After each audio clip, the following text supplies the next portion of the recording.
Hey guys, I'm back. For this video, I want to show you how to add the Discord audio to OBS software auto the OBS recorder.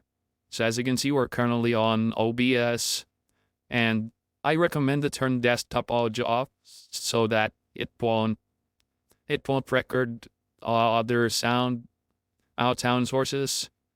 So what you want to do is first click on this plus button, and after that, in the application audio capture, click on that and name it whatever you want to list in it Discord, since Discord will be the app that we will add. So just click on that and make sure that you pick Discord around here. So as you can see, discord.exe. So click on that, click on OK, and as you can see, there is a audio capture here, and you would add also more like Spotify. It's up to you what your preference are. So that's it, guys. If you found this video helpful, simply leave a like below or subscribe because it helps reach more people. See you on the next one.